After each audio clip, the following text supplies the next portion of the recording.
Testing. 1 million, 2 million, 3 million. That's working. Okay.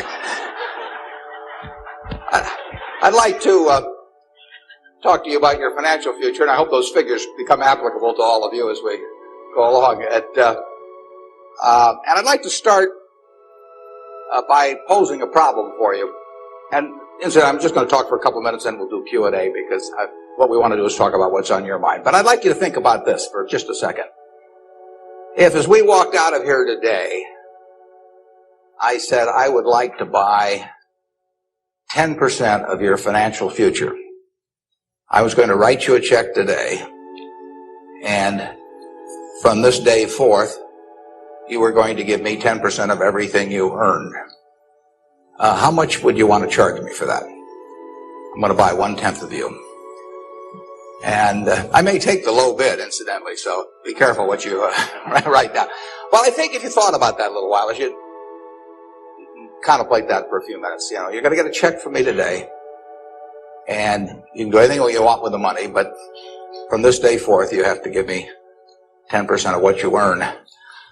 I think it would be very foolish of you, any of you, if you asked for less than, say, $50,000. Now, it's going to be a few years before you're out earning money, and so I've got a few years of dead money there. But then I would start getting this royalty on you as you went along. So I really think that if you thought about it, most of you would want a fair amount more than that, and I think you'd be right. Fortunately, I didn't make this deal with anybody when I started out, so nobody's got a 10% royalty on me. But I think that $50,000 would sort of be the absolute minimum.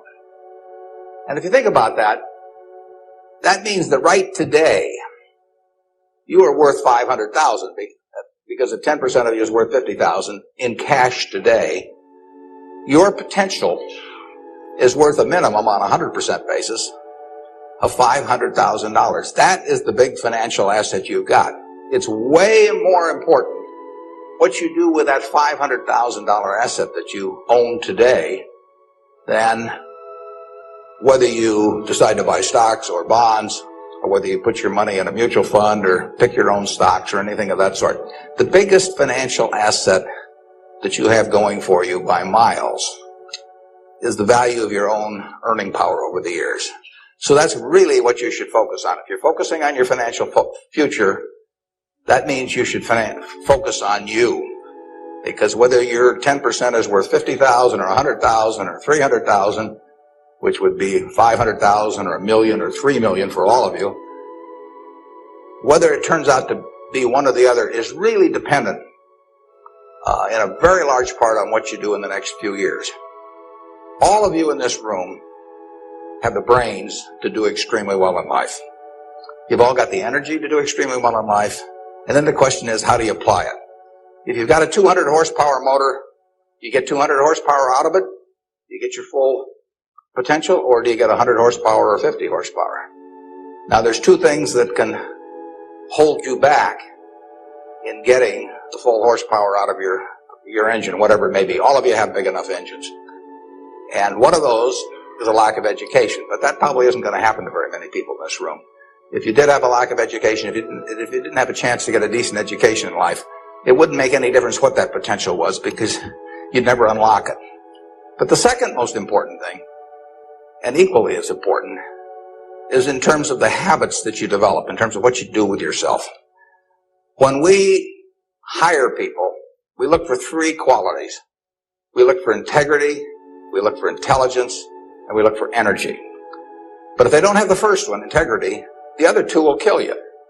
Because if you're hiring somebody without integrity, you really want them to be dumb and lazy, don't you? I mean, last thing in the world you want for them is to be smart and energetic. So smart and energetic only goes with integrity. You make your own decision on that. You can't change your IQ or how far you can throw a football or how high you can jump or the color of your hair very easily. But you can elect to have integrity that matches anybody else's. And if you match that with intelligence, which you have, and energy, which you have, you will get an extraordinary result, and you'd be very foolish to sell me 10% of yourself for $50,000. On the other hand, if you don't match it with that, your potential will, in a significant part, go unused. And I'll give you a little simple test to apply in terms of thinking about the kind of habits you want to develop, because you can have any habits you want to be. You can be lazy, you can be prompt, you can be late, you can be honest, you can cut corners. I mean, you have all these choices. And those are choices for you to make. Nobody else is going to make them for you. And I would suggest that you play this little game with me too. Think about the person you would most like to be in life. Maybe it's one of your contemporaries, maybe it's somebody a little older, but pick out the person you admire the most, the person that you'd change places with if you could. And then write down why you admire them. Just put it on a piece of paper. And then figure out the person that you would least like to change places with you. Who really turns you off? Who do you find repulsive? And list the reasons why that person turns you off so much. And put those down on the other side of the paper. And then look at that list. And you'll find that everything on the left-hand side, what you admire in other people, the qualities they bring to life, cheerfulness, generosity, all kinds of things. You'll find those are things you can do yourself. It's very simple. You got to apply yourself, but the habits you form in doing that early on will carry you through life. And on the other hand, you'll find that the things that make people repulsive, selfishness, obnoxiousness, all these things, egotism, are things that no one has to have. If you find those in yourself, you can get rid of them as long as you get rid of them early. So all I suggest is that you write down a list of what you admire, what you find contemptible, and decide that the ones on the admired side are ones you're going to acquire for yourself. And if you do that when you're young, it'll carry you through the rest of your life. This doesn't work if you do it when you're 50 or 60. By then the habits are too well formed. But if you do it early, behavior becomes a habit. So if you do that 2 or 3 years from now, if you go through the same exercise, you'll find out that the person you admire the most is yourself. That can be a little dangerous under some circumstances, but it's not a bad thing. I mean, you want to be somebody you like, and you don't want to be somebody that you dislike. And form those habits early. You basically can't miss. Now, I'll give you one other small piece of advice that's just a corollary on this, and then we'll get to your questions. And that is, as a general matter, as a one piece of specific financial advice, I would say, avoid credit cards. Just forget about them. We're in various businesses that issue credit cards. The American public loves credit cards. But if you start revolving debt on credit cards, you're going to be paying 18 or 20%. And you can't make progress in your financial life going around borrowing money at 18 or 20%. You can make a lot of money by lending it out at 18 or 20% over time. If you can find anybody that's good that will borrow from you. But you don't want to be on the side of the equation that's always behind in life. I was lucky. I'd saved about $10,000 by the time I got out of school. That $10,000 was really worth millions I might have earned later on, because after you get a family and everything, the expenses roll in. But those were my tools to work with, but it was only because I was ahead of the game. If you're behind the game by $10,000 at some point and paying 18 or 20% interest on it, you will never, you'll never get out of it. So the trick, I've got a partner that says, all I want to know is where I'm going to die, so I'll never go there, and that's true in financial matters as well. You want to figure out where you don't want to be, ahead of time and avoid that. And I get about a dozen letters a day from people who are having terrible problems. And there are 2 reasons why they have terrible problems. One is a number of them have had health problems of some sort. I mean, they have really been hit by or somebody in their family has been hit by some kind of catastrophic illness. And that is it's a terrible thing to happen to any family.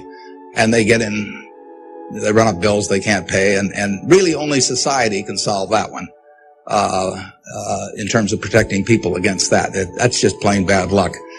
But the other one is from people who run up credit card debt, and they're facing bankruptcy, or they've been through bankruptcy once before, and they owe a whole bunch of money, and they can't even pay the interest, let alone pay any principal. And half of my letters come from people like that, and that problem is avoidable.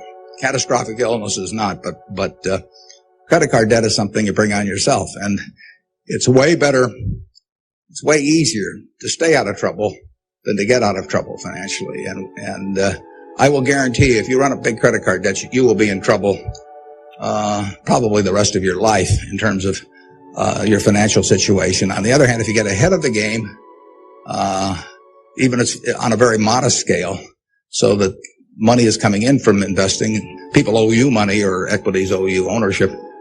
You'll be way ahead of the game compared to paying it, always being paying your creditors every month. So my advice to you is, if you can't pay for it, don't buy it, and get yourself in a position where you can pay for anything. And then we'll be glad to see you at Borsheim's or the Nebraska Furniture Mart. Now let's have some questions. Do we have a mic out there that people can either go to or that travels around? Or yeah, how would you advise people who aren't necessarily going into a career field in which you would make a large base salary, such as like medicine or something like that, maybe performing arts or music? How would you advise us to keep up financially with the rest of the world? Well, it is true that a market system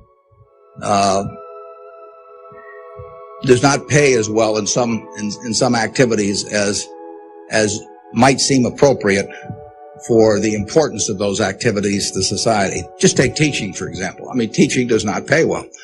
And what could be more important? I mean, you've got to be as interested in who the teachers of your children are as who your accountant is, or, whatever, or who's winning the heavyweight title of the world, or that sort of thing. But it doesn't pay well. And it's a fundamental choice, whether you're going to go into something, for many people, it'd be a fundamental choice, whether you're going to go into something you love or something to try and make a lot of money. I think that generally it pays to go with what you love. I think that it's very hard to find people when they get to be my age who say that they've loved what they've done all their life and feel it was very worthwhile, but they're terribly sad they made that choice because they didn't make a lot of money. I don't think anybody's ever said that to me, that they wish they'd gone into something else where they were uncomfortable doing it or didn't enjoy it, didn't feel very productive, but made a lot of money. So I don't think you'll find that. So I would go to work. I would go to work in whatever turns you on. It may turn out that it'll be more profitable than you can think, but almost everybody here will make enough money, unless they get some terrible habits along the way, to do reasonably well. And doing reasonably well in this country really is pretty darn good. I mean, it's not necessary to have huge amounts of money in order to enjoy yourself. I enjoyed myself when I had my $10,000, and I live in the same house that I lived in when I had about that. I bought it 41 years ago. I liked the house then. I like the house now. I mean, if you think about it, if you have a reasonable job, you'll be eating at McDonald's and I'll be eating at McDonald's. So we're to push on food. I mean, in fact, I hope it's Dairy Queen, actually, and and if you come to Dairy Queen, you'll see me. And you can order anything on the menu I can order, and we both can afford it. You'll wear the same clothes I wear. I'll pay more for my suits, but as soon as I put them on, they look cheap on me. So we'll look about the same. And we'll both live in the same kind of houses. I live in that house from 41 years ago, and it's warm in winter and it's cool in summer and it's comfortable. And you'll live in a house that's similar. And what difference does it make if you have 50 more rooms or, guest houses or all that? It'll probably just bring you problems. I mean, you have to worry about the greenskeeper or something when you get through. So I have been in the houses of people, where the houses are worth, probably 200 times, what my house is worth. And I would not be any happier in those houses at all. In fact, I'd be less happy. I just have one more thing to worry about. And, the dozens of people around the place and people quitting and people stealing from you and all kinds of things. To hell with it. We'll drive the same kind of car. In fact, you'll probably drive a better car. I drive a car that's about 8 years old. I don't know what it's worth now, but it gets me around fine. I mean, I'm perfectly happy. We'll watch the same television, We'll work on the same computer pretty much. The only difference will be how we travel long distances. I will fly in a plane that's more comfortable than flying Southwest Airlines or something, which I've got nothing against. But that's the one real big difference. And other than that, I do what I like every day. I hope you'll do what you like every day to do. And I work with nice people. I hope you work with nice people. And there's 24 hours in the day, and those are where the hours go. So great wealth is the tiniest bit different in a real sense than having just a decent income. And to trade a decent income and something you love doing and something where you feel worthwhile doing it for huge wealth where you trade off a lot of your principles would be a terrible mistake.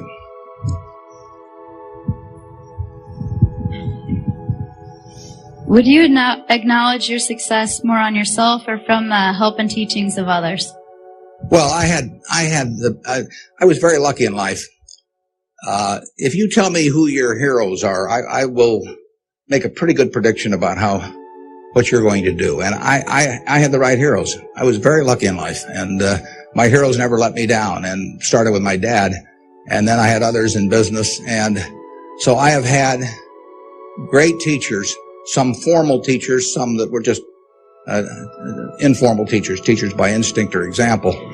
And if I hadn't had those, my life, I'm sure, would have been very different. If I'd been born anyplace else. When I was born in 1930, and at the time, 1 out of 50 births in the world were in the United States. So I came in against 50 to 1 odds against being born in the United States.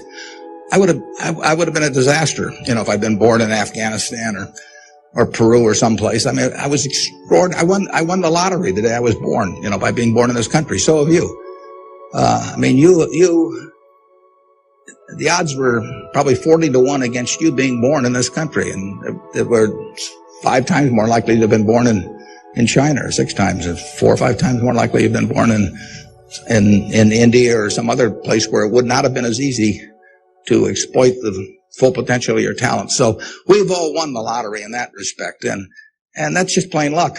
And I was lucky to be born at this time. Capital allocation is something that pays off extremely well in this society now, but it doesn't pay off in other societies, and it didn't pay off, many years ago. My friend Bill Gates says that if I was been born a few thousand years ago, I'd have been some animal's lunch. I can't run very fast, and I can't climb trees, and I just happen. Those are talents.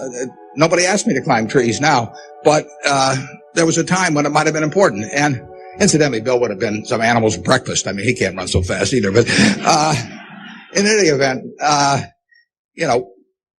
we are lucky. Just imagine being born a couple hundred years ago with exactly the same talents and how far they would have taken you then. The average person today lives so much better than the richest person lived 100 or 150 years ago. So I'm lucky in that respect. I'm lucky to be born of terrific parents.